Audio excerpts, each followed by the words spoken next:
2025년 우리 하나교회 비전이 자람의 공동체였습니다. 올 한 해 우리는 얼마나 자랐을까요?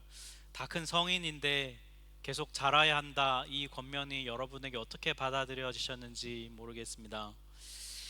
더 자라야 한다는 말이 때로는 좀 귀찮고요, 또 알지만 하고 싶지 않기도 하고, 또 굳이 잘하지 않아도 괜찮은데 그냥 살던 대로 살면 되지 않나, 이런 마음이 우리에게 들 때도 있지요.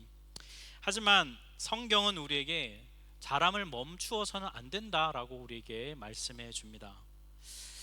오늘 본문은 올해 첫 번째 신년주일 예배 때 함께 나눴던 본문인데요, 그때와는 좀 다른 내용으로 우리 말씀을 듣고자 해요.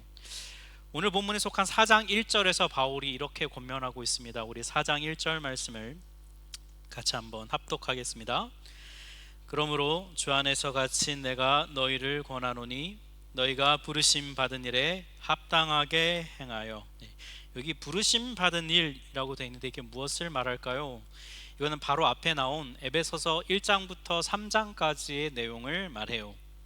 그 내용은 뭐냐면 그리스도인이라고 하는 새로운 정체성입니다. 예수님을 믿으면 얻게 되는 새로운 정체성인데, 특별히 에베소서 3장에 보면 그것을 좀 이렇게 설명하고 있는데 제가 좀 쉽게 풀어서 말씀을 드리겠습니다. 에베소 교회 너희들은 원래 이방인이었어. 그래서 너희는 하나님이랑 아무 상관도 없고 하나님이랑 심지어 원수로 살았었어. 그런데 그런 너희를 하나님께서 예수 그리스도의 십자가를 통해서 원래 하나님의 백성이었던 유대인들처럼 너희들을 하나님의 백성으로 만들어 주셔서 하나가 되게 해 주셨어. 그래서 이제 너희도 하나님의 백성이고 너희도 하나님의 가족이야. 이게 바로 앞에 에베소서 3장에 나오는 내용이에요. 이게 바로 바울이 설명하는 예수 그리스도 안에서 얻게 된 새로운 정체성이고요, 여기 4장 1절에서는 그것을 가리켜 부르심이라는 단어로 말합니다. 우리가 보통 부르심 이러면 여러분은 뭐가 먼저 떠오르십니까? 부르심 하면 우리는 보통 나의 사명, 나의 임무, 내가 뭔가 해야 할 어떤 거를 떠올립니다. 근데 에베소서 이 4장에서 말하는 부르심은 그것보다 좀 더 근본적인 것을 말해요. 즉 그리스도인이라고 하는 정체성으로의 부르심, 이것을 말합니다. 에베소서에 나오는 표현으로 하자면 그건 이런 거예요. 하나님의 자녀라는 부르심, 하나님의 나라의 백성으로의 부르심, 하나님의 가족으로서의 부르심, 이런 뜻이에요. 이 부르심은 예수님을 삶의 주인으로 모셔드릴 때 그 거듭남을 통해 우리에게 주어지는 부르심이거든요. 여러분, 드라마의 이 사극 같은 걸 보시면 이제 왕손이 태어나잖아요. 그러면 왕손이 태어나면 그 어린, 정말 그 아장아장 걸어다니고 이제 말대에서 겨우 말하는 그 왕자에게 왕궁에서는 너의 왕으로 네가 앞으로 세워질 운명을 네가 받아들여야 된다. 너의 정체성을 인정해라. 하늘이 너를 왕으로 점지해서 이 땅에 보냈다. 그래서 왕으로서 어떤 역할을 하기 전에 왕으로서의 정체성을 받아들이도록 끊임없이 교육합니다. 그 어린 아기 같은 그 아이에게 그 다 큰 성인인 신하들이 머리를 숙이고 존댓말을 하고 예법을 갖춰서 이야기하잖아요. 그렇게 계속 하는 이유가 뭘까요? 그렇게 계속 어릴 때부터 받다 보면 내가 진짜 왕이구나 라고 하는 정체성을 어릴 때부터 자연스럽게 가지기 때문이죠. 그걸 받아들이는 거잖아요. 한마디로 말해서 여러분, 정체성으로서의 부르심, 이거를 받아들여야 그 다음이 의미가 있어요.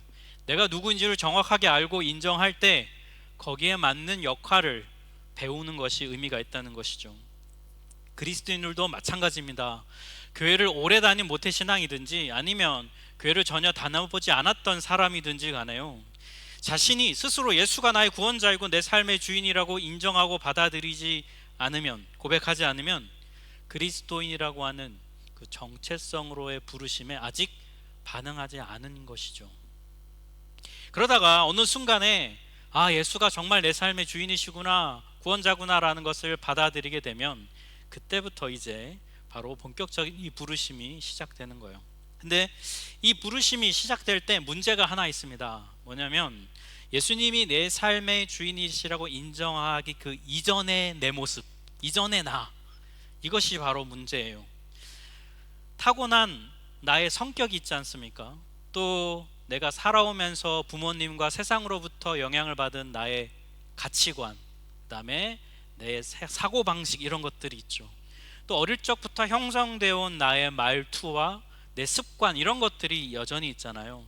그리스도인으로서의 부르심을 받아들였지만 여전히 우리 안에 이 예전의 내 모습이 남아 있습니다. 성경은 우리에게 예수님 안에서 우리가 새로운 존재가 됐다라고 분명히 말해줘요. 그런데 정작 내가 느끼는 것은 별반 이렇게 달라지지 않은 것 같은 나를 경험하고 느낄 때가 있어요. 성경은 그것을 옛사람이다 라고 말해요. 바로 이 옛사람 때문에 우리가 부르심 받은 자답게 이 정체성으로서의 부르심을 잘 감당하지 못하게 될 때가 있어요. 좀 부끄러운 그리스도인으로 우리가 살아갈 때가 있죠. 세상에서도 교회 다닌다 이런 말 좀 떳떳하게 못할 때가 있잖아요.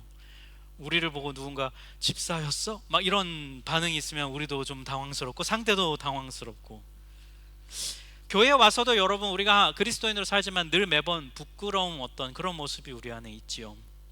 그래서 에베소서 성경은 앞에 1장부터 3장까지 이론편이에요. 그러니까 너가 하나님의 자녀야, 너는 이제 하나님의 백성이 됐어, 이 정체성 얘기를 열심히 해줍니다. 그게 어떻게 가능하게 됐는지를 1장부터 3장까지 설명을 해주고, 오늘 본문이 속한 4장부터는 이제 실전편인 거예요.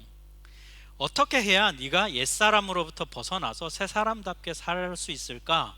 너가 어떻게 하면 그리스도인이라고 하는 정체성의 부르심대로 살아갈 수 있을까? 이 얘기를 이제 오늘 본문에 속한 이 4장부터 시작하는 겁니다.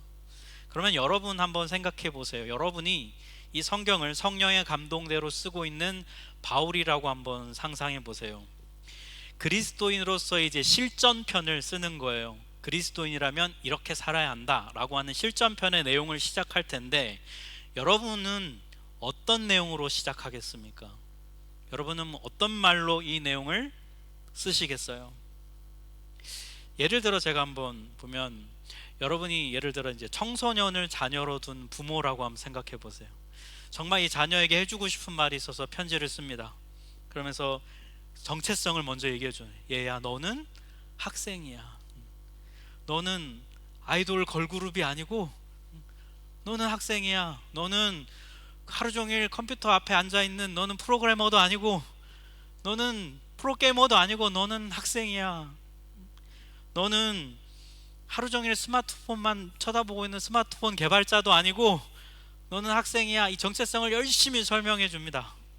그리고 그걸 강조한 다음에 그 다음에 쓸 내용은 뭐예요? 학생이니까 공부 좀 해라, 뭐 이 얘기 하고 싶어서 사실 앞에 정체성 얘기하는 거잖아요. 본문으로 돌아와서 여러분, 에베소 교인들아, 너희는 그리스도인이야, 너희는 하나님의 백성이야 라고 말했어요. 예전처럼 그렇게 살면 안 돼, 이게 너희 정체성이야 라고 열심히 바울이 1장부터 3장까지 썼습니다. 그리고 이제 실전편으로 처음 나오는 얘기가 무엇일까? 그 내용이 에베소서 4장 3절부터 4절에 나와 있어요. 우리 같이 한번 합독해 보겠습니다. 성령이 하나 되게 하신 것을 힘써 지키라. 몸이 하나요 성령도 한 분이시니 이와 같이 너희가 부르심의 한 소망 안에서 부르심을 받았느니라.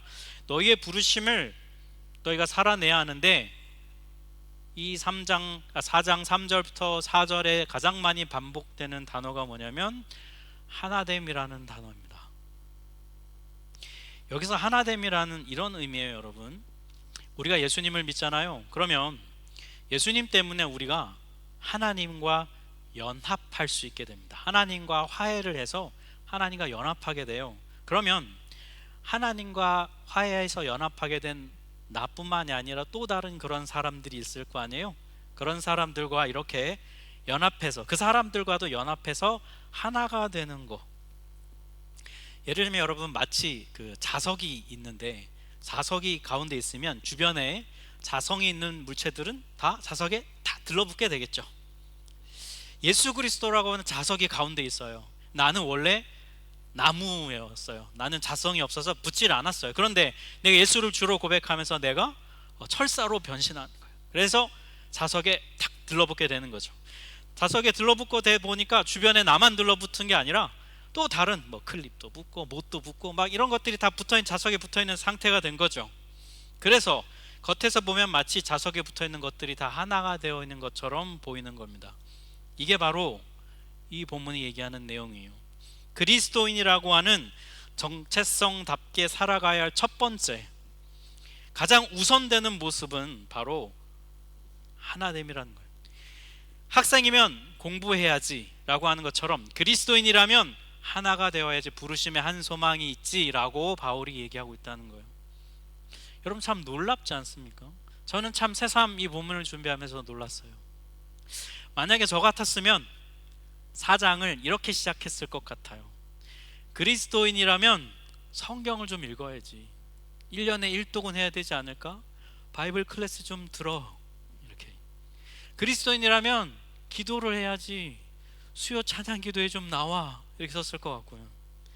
그리스도인이라면 큐티를 해야지, 왜 큐티 학교 신청을 안 해? 이렇게 썼을 것 같고요. 그리스도인인데 왜 예배에 빠지니? 예배를 생명과 같이 지켜야지. 그리스도인이라면 봉사와 섬김도 좀 해야 되지 않을까?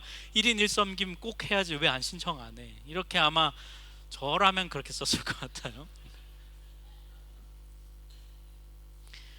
여러분, 이게 안 중요하다는 게 아니라 이거를 바울이 먼저 말하고 있지 않다는 게 중요합니다. 가장 먼저 말하고 있는 거, 그리스도인답게 살아가야 할 때 가장 우선적으로 얘기하는 것이 하나됨을 위해 힘쓰라는 거예요. 큐티하고 성경 읽고 기도하고 예배 나오고 모든 것의 목적, 그 모든 것의 목표, 그것은 하나됨이라는 것입니다. 이 본문 13절이 그것을 좀 더 명확하게 말해주고 있는데요, 우리 본문 13절을 같이 한번 합독해 보겠습니다.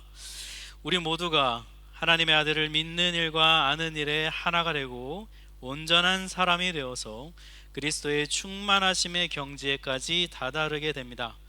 그리스도인이 되면 예수님이 누구이신지, 그분을 어떻게 하면 잘 믿을 수 있는지, 이 믿는 일을, 그리고 그것을 배우는, 아는 일을 해야 되죠.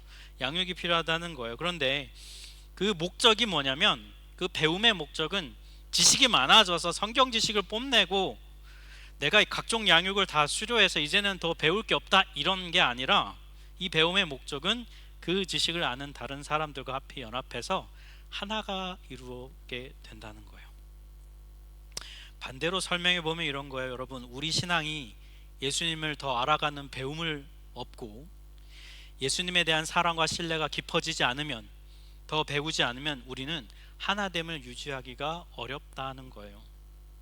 에베소서 4장은 우리에게 명확하게 말씀합니다. 우리의 모든 지식과 배움은 교회 공동체의 그리스도인으로서의 예수 그리스도께 자석처럼 달라붙어 있듯 하나됨을 이루기 위한 것이라고 에베소서는 우리에게 말씀해요. 특별히 여기 13절을 보면 하나됨을 이룬 상태를 가리켜 뭐라고 표현하냐면 온전한 사람이라고 표현합니다. 좀 독특한 표현인데, 이거는 그냥 나 한 사람이 온전해진다, 그런 의미도 있지만, 그것보다 맥락을 보면 우리 한 사람 한 사람이 예수 그리스도 안에서 잘 연합해서 하나가 되어 있는 상태, 그 공동체가 하나가 되어 있는 상태가 바로 온전한 한 명의 사람이라고 말하고 있어요.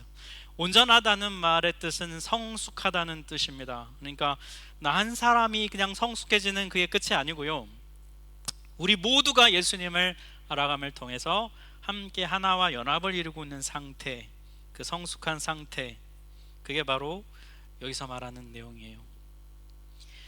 우리의 배움이, 여러분, 우리의 양육이, 우리의 어떤 것, 그 교회 예수 그리스도를 통해서, 교회를 통해서 배우고 알아가는 모든 것이 하나됨을 경험하도록 하는 방향으로 나가지 않으면 그것은 잘못된 방향으로 가게 된다는 겁니다. 그건 오히려 교만함으로 가게 된다는 거예요. 그리스도인인 우리가 교회 공동체를 통해서 하나됨을 알게 되고 경험하게 하는 그 지식, 그런 배움, 그게 진정 성숙한 신앙이라고 에베소서는 말해줍니다. 여러분, 교회 생활이 좀 재미있으신가요? 제 질문에 생각해 보세요. 재미있냐고 제가 물었어요.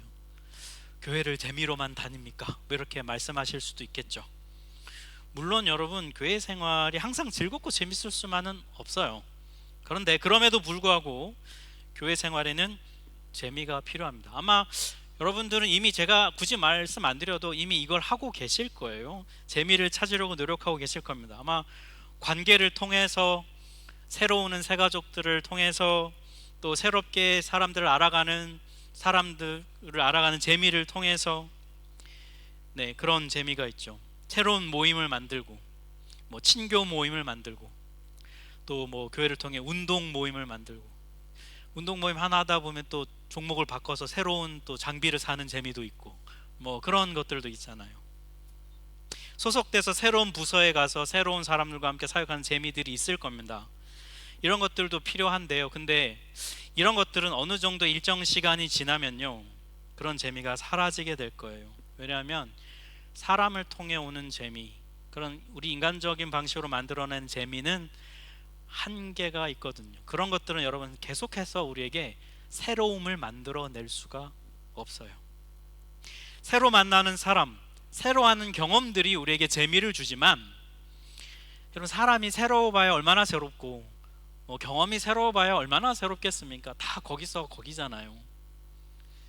이런 방식으로 교회 생활을 하게 되면 어느 순간에 여러분 교회 생활에 대한 회의감이 드실 수 있어요. 그리고 식상함마저도 들 수 있습니다. 여러분 설교 매주 똑같은 이 김영석 목사의 설교 여러분 지루하지 않으세요? 매번 뭐 본문은 달라지지만 하는 내용은 비슷하지 않던가요, 여러분? 아, 잃어버렸어. 감사하네요. 교회 사람들도 만나면 만나보지만 여러분 어느 정도 시간이 지나면 사람들도 좀 때론 좀 지겨워질 때도 아유 저 사람 또 저러네, 뭐 이런 마음이 우리 안에 막 들 때도 있잖아요. 근데 여러분 만약 이런 상황을 교회 생활하다가 마주 대하시거든, 교회 생활이 재미가 없어지고 식상함이 자꾸 마주 대하시거든, 또 다른 재미를 찾는 게 아니라요, 뭐가 필요하냐면 내가 지금 성장하고 있는가라는 질문을 던져보셔야 돼요. 내가 잘하지 않으면, 성장하지 않으면 교회 생활은요 재미가 없을 거예요. 교회를 몇십 년 다니고 매주 예배 나오고 봉사하고 섬기고 양육해도요, 성장하지 않는 신앙은 반드시 신앙생활에 위기가 오게 됩니다. 잘하지 않는 신앙, 배움이 없는 신앙, 이 신앙은 어떻게 되냐면 결국은 사람을 의존하게 돼요. 사람을 의존하게 돼서 친밀함으로 교회 생활을 유지해 가려고 하게 될 것입니다. 근데 그러면 남는 게 뭐냐면 결국 실망만 남을 거예요. 왜냐하면 여러분 아시지 않습니까? 사람은 완벽하지 않기 때문에 사람에게 의존하게 되면 계속해서 이거 반복되거든요. 혹은 잘하지 않고 배움이 없는 신앙은 사람을 의존하거나 혹은 자기 생각 안에 갇히게 됩니다. 배움이 없으면 사람은 자기 생각의 그 수준에 머무르게 돼요. 여러분이 한번 돌아보시면 좋겠습니다. 여러분의 지금의 생각, 여러분이 이만큼 자라오신 지금의 생각에 자라는 과정을 한번 돌이켜 볼 때 언제 여러분의 생각이 이렇게 확 자라던가요? 언제 생각이 성장이 있던가요? 그거는 자기 생각이 깨어질 때 있어요. 자기 생각이 깨어지지 않으면 사람은 절대로 그 생각을 바꾸지 않습니다. 기본적으로 우리 성향이 그래요. 잘 바꾸려고 하지 않습니다. 생각을 바꾸면 다른 변화가 우리 삶을 와야 되기 때문에 그 저항감이 우리 안에 있다는 거예요.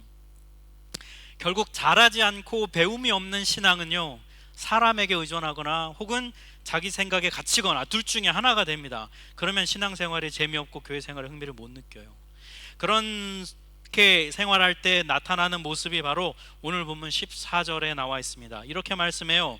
우리는 이 상 더 어린아이로 있어서는 안 됩니다. 우리는 인간의 속임수나 간교한 술수에 빠져서 온갖 교훈의 풍조에 흔들리거나 이리저리 밀려다니지 말아야 합니다. 어린아이 같다는 말은 미숙하다는 거예요. 누가 속이면 금방 속고, 사단이 좀만 거짓된 생각 넣어주면 금방 미혹되고, 어린아이들이 잘 속을 때가 있죠. 아들이 순수하기도 하지만 분별력이 없기 때문에 그런 것처럼 그런 거예요. 사단이 어떤 생각 넣어주면 넙죽넙죽 받는 것이죠. 쉽게 세상 사람들의 말에 이리저리 미혹됩니다. 친구가 이렇게 하더라, 친구가 이렇게 하니까 이게 맞아 라고 그 말에 휘둘리는 것도 다 이런 거잖아요. 그러면 인생에 방향이 없는 거예요. 성인이 되었는데도 불구하고 배움이 없고 자람이 없으면 이런 삶을 살게 된다는 것입니다. 자람이 없으면요, 그 신앙은 추해요. 씻지 않는 몸에 냄새 나는 것과 똑같습니다. 악취가 납니다. 여러분, 올 한 해 얼마나 잘하셨어요? 사람마다 편차는 있으실 거예요. 그러나 여러분, 크든 작든 배움을, 자람을 멈추지 않는 여러분 되시기를 축복합니다. 여러분, 그리스도에 대한 배움이 깊어져야 하고요. 특별히 여러분, 우리에게 내가 올 한 해 이거 양육 프로그램 이거 했으니까 잘했겠지. 네, 물론 그럴 수 있어요. 그런데 우리에게 우리를 정말 잘하게 하는 배움은 어떤 배움이냐면, 깨어짐이 있는 배움이 우리를 잘하게 해요. 이전에 교회에서 양육 다 받았습니다, 저는 코스 다 수료했어요 라고 말씀하시려면 그 배운 대로 잘 하고 있을 때 여러분 그렇게 얘기해야 됩니다. 배움은 끝이 없는 거예요. 제가 어제도 어떤 분과 식사 교제를 했는데, 이제 얼마 후면, 몇 년 후면 이제 회사를 은퇴할 만큼의 연령이 되신 분이에요. 그런데도 여전히 배운다고 하시더라고요. 세미나가 있으면 배우고, 왜냐하면 그걸 배우지 않는 자기 자신이 너무 식상하다는 거예요. 그래서 끊임없이 배우는, 참 제가 존경스러운 마음이 들었습니다. 양육과정 하나 마친다고 여러분 우리가 뭐 짜잔 새로워지고 뭐 확 새로워지고 그런 게 아니라는 거 여러분도 잘 아시잖아요. 배우고 잘하는 것은 우리를 향한 하나님의 부르심이에요. 배움과 잘함은, 이게 부르심이라는 말은 우리 선택이 아니라 이것은 순종해야 될 일이라는 것입니다. 그걸 가리켜 오늘 본문 4장 15절은 이렇게 선포합니다. 우리 같이 한번 15절을 합독해 보겠습니다. 오직 사랑 안에서 참된 것을 하여 범사에 그에게까지 자랄지라. 그는 머리니 곧 그리스도라. 네. 우리의 자람의 목표점은 예수 그리스도, 예수님을 닮는 일을 평생에 우리 삶의 모든 영역에 있어서야 하는 것이 우리 부르심이고 과제라고 본문은 말씀해 주고 있어요. 이런데 여러분, 우리가 어떻게 이 정도면 되었어 라고 말할 수 있겠습니까? 저를 포함해서 그 누구도 이렇게 말할 수 없는 것이죠. 2025년에 여러분 혹시나 많이 잘하지 못했다면 2026년에 이 말씀을 따라서 모든 일에 예수 그리스도께 향하여 자라가기로 결단하고 순종하는 여러분 되시기를 축복합니다. 여러분, 성장을, 배움을 멈추지 마세요. 그런데 우리가 그럼 어디서 배워야 할까? 바로 그 장소는 교회 공동체예요. 오늘 보면 16절이 우리에게 그것을 말해줍니다. 우리 16절을 합독해 보겠습니다. 그에게서 온몸이 각 마디를 통하여 도움을 받음으로 연결되고 결합되어 각 지체의 분량대로 역사하여 그 몸을 자라게 하며 사랑 안에서 스스로 세우느니라. 아멘. 하나님은 우리가 정말 자라기를 원하십니다. 네, 정말 원하세요. 그래서 너무너무 원하셔서 우리에게 교회 공동체를 선물로 주셨어요. 에베소서에서는 교회 공동체를 가리켜 주님의 몸이라고 말합니다. 하나님께서는 주님의 몸인 교회 공동체 우리를 속하게 하시고 그 속한 몸 속에서 우리를 자라나게 하시는 거예요. 몸에서 떨어뜨려 가지고 너 여기서 잘 자라, 그래 이만큼 됐으니까 이제 들어와, 이게 아니라 우리를 몸 안으로 소속되게 하셔서 그 안에서 우리를 자라게 하신다는 거예요. 공동체 안에 있을 때 우리의 생각이 깨어지고요, 공동체 안에 있을 때 우리의 자아가 부서지기 때문에, 그럴 때에야 비로소 성장할 수 있기 때문입니다. 그래서 하나님은 우리를 그리스도의 몸인 교회 공동체로 부르셔서요, 소속되게 하시는 거예요. 그리스도인답게 살아가려고 해? 그러면 먼저 공동체에 소속돼 라고 말한 이유가 바로 여기에 있습니다. 이 안에서 부대끼고요, 갈등도 있고요, 불편함도 있어요, 실망도 있습니다. 왜냐하면 우리 전부 다 아직 언더 컨스트럭션, 지어져 가는 과정 중에 있기 때문이잖아요. 중요한 것은 그 안에서 지어져 가는 게 중요하다는 겁니다. 하나님은 우리를 자라는 방식을 공동체 안에서 자라게 하셨다는 것입니다. 혼자서 성경 읽을 수도 있고요, 혼자서 기도할 수도 있고요, 혼자서 책 보고 유튜브 보면서 배울 수도 있습니다. 그렇게 잘할 수도 있어요.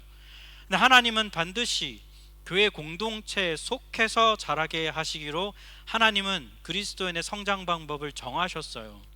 왜냐하면 그래야만 우리에게 깨어짐이 있기 때문에, 공동체 소속이 없이 혼자서 기도하고 혼자 기도하고 혼자서 해서 자라면요, 그건 반드시 교만함으로 가게 되어 있어요. 이 하나님의 원리를 통해 볼 때 우리는 이런 걸 깨달을 수 있습니다. 진정한 배움, 참다운 배움은 자기 깨어짐이라고 하는 결과가 있다는 거예요. 그 열매가 우리에게 있다는 거예요. 다른 말로 하면 자기 반성, 자기 돌아봄, 이런 것들이 진정한 배움에는 반드시 있다는 겁니다. 배웠는데 자기 깨어짐이 없다면 잘 배웠나 돌아볼 필요가 있어요. 자기 깨어짐이 있는 배움이 왜 필요하냐면, 자기 깨어짐의 순간에 우리는 비로소 나 스스로가 완벽하지 않다는 걸 깨닫고 하나됨을 향해 나아갈 수 있기 때문이에요. 자기 깨어짐이 없는 배움은 교만하게 하기 때문에 하나됨의 필요성을 느끼지를 못해요.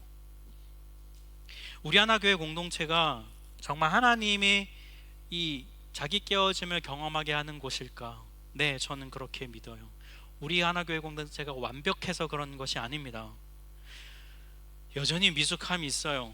그런데 미숙한 우리가 서로 지지고 볶고 부대끼고 서로 갈등하고 하는 그런 과정을 통해서 자기 깨어짐을 경험하고 하나됨을 이루어가게 하시는 게, 그게 하나님의 방법이고 하나님의 섭리고 뜻이라는 거예요. 그래서 저는 우리 하나교회 이름이 너무 마음에 들어요. 정말 잘 지었다 싶어요. 그게 그리고 바로 성숙함, 참 성숙함, 온전한 사람을 이루어가는 과정이라고 성경은 말해줍니다. 그리고 그것에 대해서 여기 16절을 보면 사랑 안에서 스스로 세운다 라고 말씀하고 있습니다. 우리 하나교회 함께 등록하고 함께 예배하고 함께 섬기고 하는 이 과정이요, 저는 바로 우리가 진정한 자기 깨어짐의 배움을 향해 나아가는 과정이라고 굳게 믿어요. 여러분들이 배우시는 양육 프로그램, 이 모든 것을 통해서 나의 생각의 한계를 깨닫고 내가 이렇게 생각했는데 이게 전부가 아니라는 걸 깨닫는 바로 그 순간이, 여러분, 바로 자기 깨어짐의 순간이고, 그게 바로 하나님의 부르심을 향해 한 걸음 더 나아가는 과정이라는 것입니다. 그리고 그걸 통해서 나 혼자는 완벽할 수 없지만 나와 너가 함께 연합해 할 때 우리가 바로 그것이 온전함을 이루어가는 것이구나라는, 하나됨을 이루는 것이 온전함이라는 것을 깨닫는, 그것이 바로 성숙함을 향해 나아가고 있다는 거예요. 사랑하는 여러분, 우리 하나교회 공동체를 통해 배우십시오. 여러분, 자라기를 포기하지 마세요. 자기 깨어짐이 있는 그 배움의 삶을 향해 여러분 한 걸음 나아가십시오. 그게 바로 우리를 향한 하나님의 부르심입니다. 2026년에도 여러분 이 부르심에 순종하여서 계속해서 자라가는 여러분 되시기를 주님의 이름으로 축복합니다. 우리 함께 찬양하겠습니다.